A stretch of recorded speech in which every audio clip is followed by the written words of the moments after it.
Hi everyone, my name is Rachel Ann B. Gisalao, and I'm going to report about types of communication.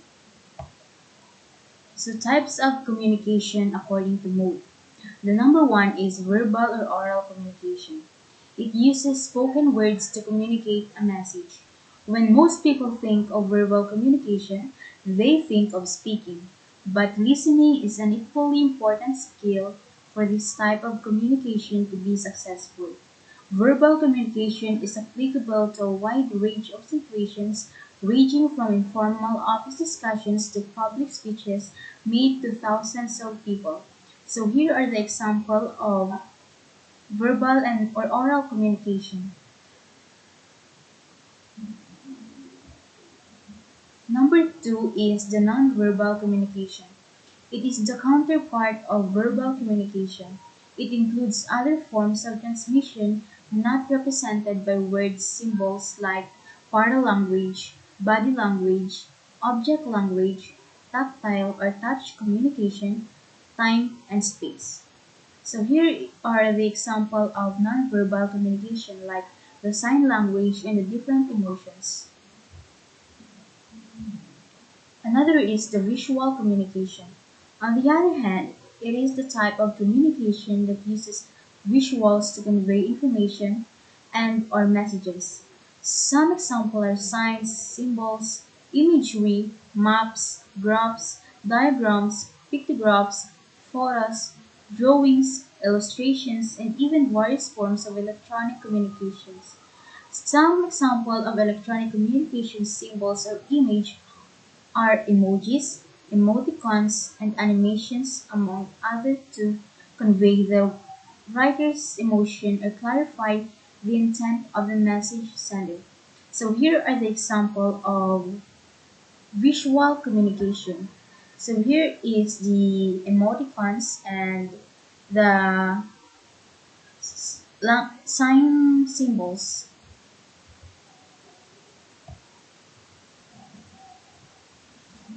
So we will go to the types of communication according to context. Context in communication is referred to as a composite of people interacting with each other. Communication may also be classified according to context. So the number one is the intrapersonal communication. The Latin prefix intra means within or inside. Intrapersonal communication, then, is a communicator's internal use of language or thought.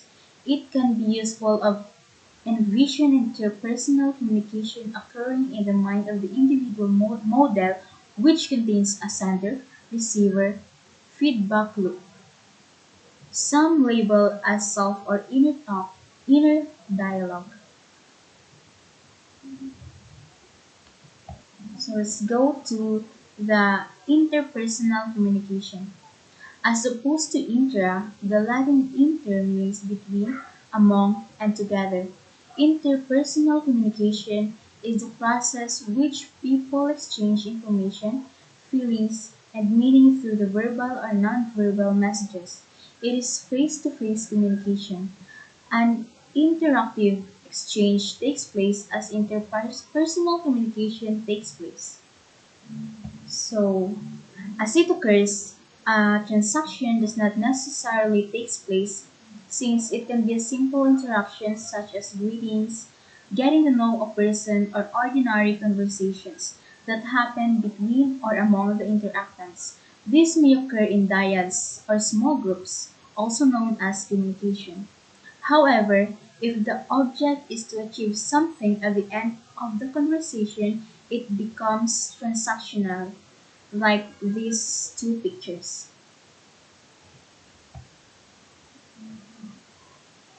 Third is the extended communication. So it involves the use of electronic media. Before, it only called the use of television and radio, but nowadays the description of extended communication may be expanded as to include tele, audio, or phone conferencing, video conferencing, Skype calls, and other technological means. The fourth is the organizational communication. The focus is on the role that communication plays in organizational context.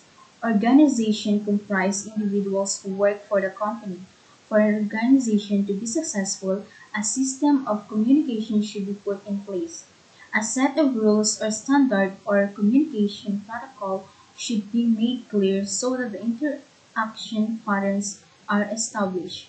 On the part of the individual, you should be equipped with the needed oral and written communication skills that the organization expects you to possess. So there are two types of organizational structure, which are the formal structure and informal structure. So under the formal structure, we have another four sub. So we have download, upward, horizontal, and crosswise. So the formal structure is it allows communication to takes place via designated channels or message flow between positions in the organizations.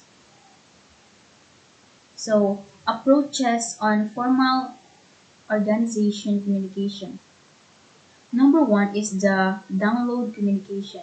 It is a type that flows upward to the lower positions, example from the president to a manager or supervisor, or from a manager to an ordinary staff.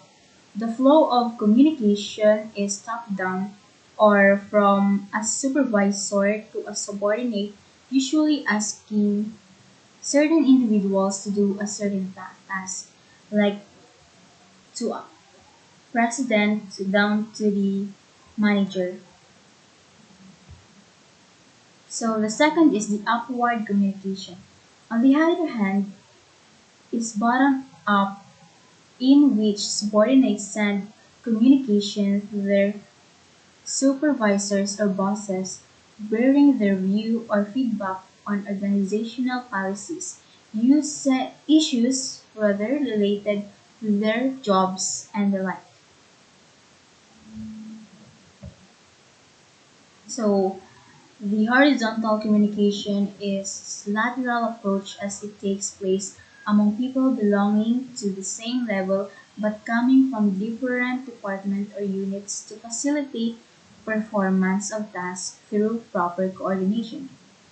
The crosswise approach is diagonal in nature as employees from different units or departments working at various levels communicate with each other.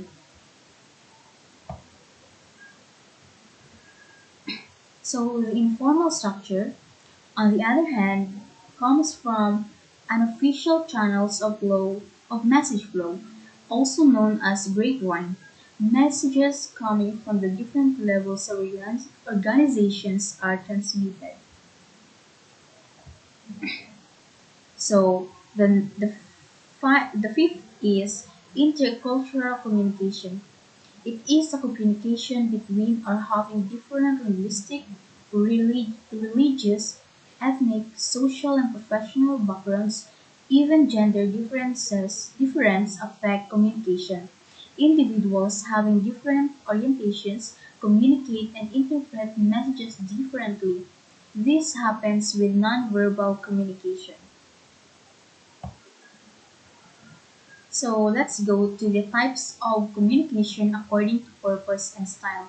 So the types of communication in relation to purpose and styles are formal and informal. However, rather than focusing on the transmission of message and message flow, the focus here is on the communication setting and the mode of delivery.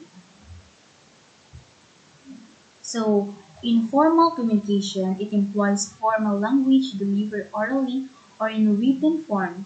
Lectures, public talks or speeches, research and project proposals, reports, and business letters, among others, are all considered formal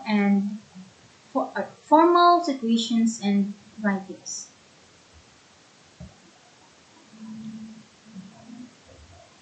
So, in informal communication, certainly does not employ formal language.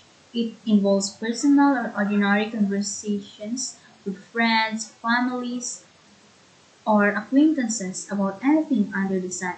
The purpose is simply to socialize and enhance relationships. Like these pictures, you have a conversation with your friends. So that's all. Thank you.